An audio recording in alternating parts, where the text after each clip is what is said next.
प्यारे बच्चों, समय की शुरुआत से मानव विकास का क्रमिक विकास हम पढ़ रहे हैं।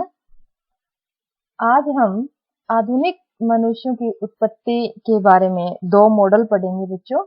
एक है क्षेत्रीय निरंतरता मॉडल, जिसे कॉन्टिन्यूटी मॉडल भी बोलते हैं, और दूसरा है प्रतिस्थापन मॉडल यानी रिप्लेसमेंट मॉडल।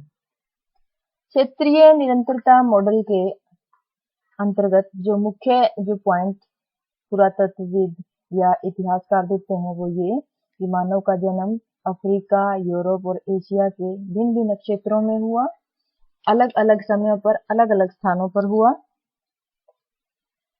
भिन्न भिन्न क्षेत्रों में रहने वाले लोग धीरे धीरे विकास करके होमो सेपियंस बने, और उनके विकास का जो तर्क जो वो देते हैं वो ये कि आज के मनुष्य की विभिन्नताओं पर आधारित है। मुख्य रूप से वो ये कहते हैं कि काफी लंबे समय से रहते आ रहे होमो इरेक्टस और होमो हिडलबर्गेंसिस एक ही स्थान पर रहते आ रहे थे, लेकिन उनमें शारीरिक विभिन्नताएं हैं। मुख्य रूप से ये मॉडल ये बात करता है कि मनुष्यों के बीच क्षेत्रीय जो भिन्नता है, क्षेत्रीय जो अंतर है, वो भिन्न भिन्न क्षेत्रों में उत्पत्ति के कारण है। उत्पत्ति का मतलब है बच्चों इंसान का, मानव का जन्म। दूसरा जो मॉडल है प्रतिस्थापन मॉडल या रिप्लेसमेंट मॉडल, ये मानता है कि मनुष्य का जो जन्म है, मानव का जो जन्म है वो अफ्रीका में ही हुआ और बाद में वो एशिया, यूरोप और अन्य महाद्वीपों में फैला। प्रतिस्थापन मॉडल ये बताता है कि मनुष्यों के बीच जो समानता है वो उनकी आबादी से, उनके वंश के कारण है। उनमें शारीरिक और आनुवंशिक सजातीयता थी, और ऐसा इसलिए है, अगर उनके बीच थोड़ी बहुत विभिन्नताएं हैं भी, वो ऐसा इसलिए है कि मनुष्य एक स्थान से दूसरे स्थान पर जाकर जो बसा और वहां पर काफी समय रहने के बाद अपने आप को परिस्थितियों के अनुसार ढाल लिया, प्राकृतिक वनस्पतियों के अनुसार अपने आप को ढाल लिया, और उनके शरीर में जो शारीरिक बनावट में जो अंतर आज हमें देखने को मिलते हैं वो इसीलिए है। दोनों मॉडल आपको ध्यान से करने हैं बच्चों। क्षेत्रीय निरंतरता मॉडल यानी इंसान का जन्म एक जगह नहीं, अलग अलग जगहों पर हुआ। दूसरा प्रतिस्थापन मॉडल, मनुष्य का जो जन्म है, मानव की जो उत्पत्ति है वो अफ्रीका में हुई। दोनों में अंतर ध्यान से आपको याद रखने हैं बच्चों। मनुष्यों की उत्पत्ति के बाद आज हम पढ़ेंगे मानव के भोजन प्राप्त करने के तरीके। अभी तक हमने मानव विकास पढ़ा, जिसमें हमने उसके अस्थि पिंजरों के अवशेषों से हम पूर्ण अतीत का पुनर्निर्माण करने की कोशिश की। इसके अलावा आदिमानव के बारे में जानने के लिए उनकी जो साधारण जो रहन सहन और जीवन शैली थी, अगर उस पे भी हम चर्चा करें तो मानवीय विकास की कहानी के कई अनछुए पहलू हमारे सामने साकार हो जाते हैं और हमें उनके जीवन के बारे में जानने की से जानकारी मिलती है। जैसे सबसे पहले भोजन प्राप्त करने के तरीके में हम करेंगे संग्रहण। संग्रहण का मतलब है बच्चों इकट्ठा करना। अब आदिमानव क्या इकट्ठा करता था? मुख्य रूप से बेर, बीज, गुठलियां और जैविक उत्पाद, पौधों से प्राप्त उत्पाद जो है अपने भोजन के लिए वो इकट्ठा करता था। परिस्थितियों या पारिस्थितिकी तंत्र में जैविक पदार्थों का गलना या सड़ना सर्वमान्य है, लेकिन फिर भी संयोगवश अगर कोई दुर्घटनावश कोई जले हुए पौधे के बीज अगर हमें मिले हैं तो उनसे हमें संग्रहण के साक्ष्य प्राप्त करने में थोड़ी मदद मिली है। दूसरा है बच्चों अपमार्जन। अपमार्जन का अर्थ होता है साफ करना, शुद्धि करना। क्या साफ करेंगे बच्चों? हम पढ़ रहे हैं भोजन प्राप्त करने के तरीके। इसमें आदि मानव ने अपने आप मरे हुए या हिंसक जानवरों द्वारा मारे गए जानवरों का मांस जो है साफ करके इकट्ठा करना शुरू किया था। होमोनिड लोग अपमार्जन से जुड़े हुए थे।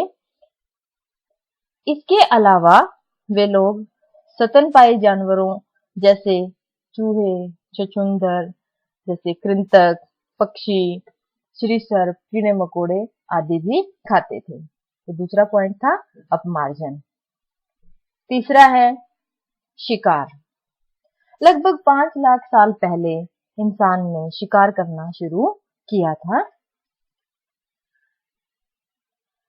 दक्षिणी इंग्लैंड में बाक्सग्रोव और जर्मनी के सोनिजन घाटी से हमें शिकार करने के अवशेष मिले हैं। इसके अलावा बच्चों, अफ्रीका में केन्या से किलोबे और ओलोर्जे शाइले ये स्थान ऐसे हैं जहां से हमें आदि मानव के जीवन शैली और रहन सहन के तौर तरीके पता चलते हैं और काफी मात्रा में हमें शल्क और हस्तकुठार, शल्क उपकरण और हस्तकुठार जो आदि मानव इस्तेमाल करता आया है उनके अवशेष मिले हैं। तो ये चारों स्थान आपको याद रखने हैं: बाक्सग्रोव, सोनिजेन, किलोबे और ओलोर्जे शाइले, जिससे हमें ये पता चल रहा है कि इंसान ने शिकार करना शुरू किया था। लगभग 5 लाख साल पहले की बात है। इसके अलावा एक और चीज जो हमें पता चली है वो ये कि आदि मानव ने बड़े ही सोच समझकर शिकार करने की तकनीक विकसित कर ली थी। चेक गणराज्य के डोली वेस्टोनाइस एक जगह है बच्चों, चेक गणराज्य में डोली वेस्टोनाइस एक नदी के पार आदि मानव जो है वो शिकार करते थे।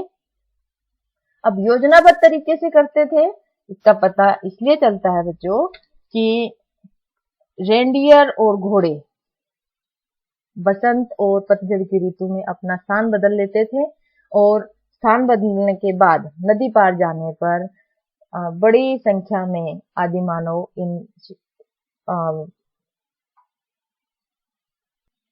इन जानवरों का शिकार करते थे। शिकार के बाद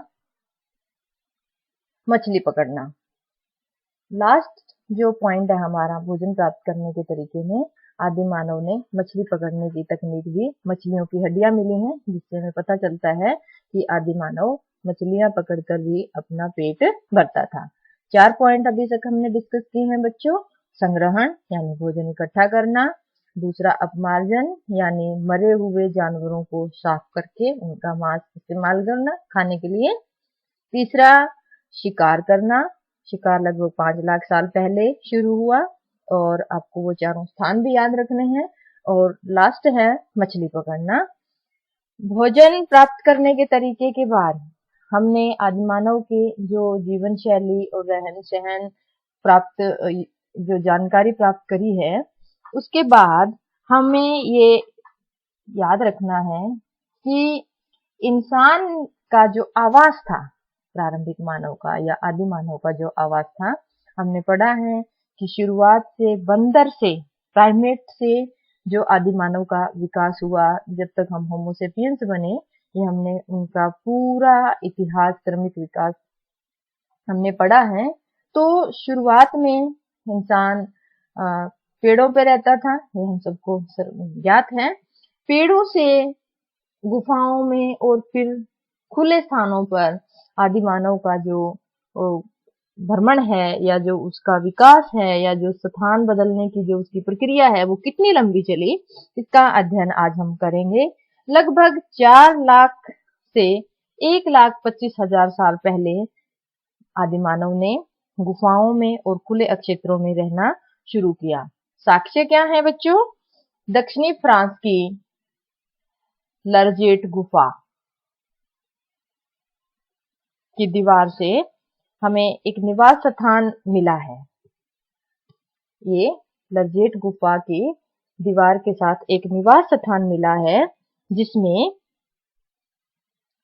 फलों, वनस्पतियों, बीजों, पक्षियों के अंडे, साफ पानी की मछलियां मिली हैं, जिसके आधार पर हम ये तर्क देते हैं पुरातत्वविद कि आदि मानव जो प्राचीन मानव जो था, उन्होंने इकट्ठे होकर शिकार करने की योजनाएं बनाई होंगी या उसकी तकनीक पर चर्चा की होगी। तो फ्रांस की लजरेट गुफा और दूसरी है टेरा अमाटा।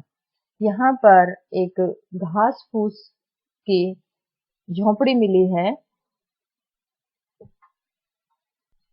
जो इंसान के सामयिक प्रवास की ओर संकेत करती है। सामयिक प्रवास का मतलब है बच्चों कि इंसान कभी कभी वहां पर आया करता था, आवागमन होता था। इसके अलावा अफ्रीका महाद्वीप की अगर बात करें तो केन्या में चेशोवांजा और दक्षिणी अफ्रीका में स्वाट क्रांस, इन जगहों से हमें पत्थर के औजार और हथियार मिले हैं। इसके अलावा औजारों के साथ साथ आग में पकाई गई चिकनी मिट्टी और जली हुई हड्डियों के टुकड़े मिले हैं, जिससे हम ये अंदाजा लगा सकते हैं कि इंसान इन स्थानों पर कभी कभी आता था। खुले स्थान की अभी हम एक और आपको फोटो दिखाएंगे। इन स्थानों को देख के हमें ये अंदाजा लगाते हैं बच्चों कि आदि मानव ने गुफाओं से खुले स्थान पर आना शुरू किया। मुख्य मुद्दा क्या था? मुख्य विषय था आदि मानव औजारों पर, हथियारों पर एक दूसरे से चर्चा करते थे और साथ ही शिकार की चर्चा करते थे और तकनीकों और कला कौशल को जानने का विकास करते थे। बड़ा संगठनात्मक कौशल था उनका, जानने की, आपस में विचारों को आदान प्रदान करने के लिए, खास तौर पर शिकार संबंधी और शिकार की तकनीकों को लेकर इंसान ने खुले स्थानों पर आवास करना शुरू किया। दक्षिणी फ्रांस का जब हमने जिक्र किया था, तो दक्षिणी फ्रांस में जो लजरेट गुफा है, यहाँ पर से हमें चूल्हे के संकेत मिले हैं। अब आग के नियंत्रित प्रयोग का इस्तेमाल भी इंसान ने करना शुरू कर दिया था और आग का प्रयोग मुख्य रूप से आदि मानव ने गुफाओं में प्रकाश के लिए, उष्णता के लिए, भोजन पकाने के लिए, लकड़ी को कठोर बनाना जैसे भाला बनाने के लिए और शल्क निकाल के और धारदार औजार बनाने के लिए इस्तेमाल किया होगा। तो आज हमने पढ़ा कि प्रारंभिक मानव का जो आवास था वो पेड़ों से गुफाओं और गुफाओं से खुले स्थान पर आने के पीछे क्या क्या प्रक्रिया थी और किस तरह मानव ने धीरे धीरे खुले स्थानों पर रहना शुरू किया।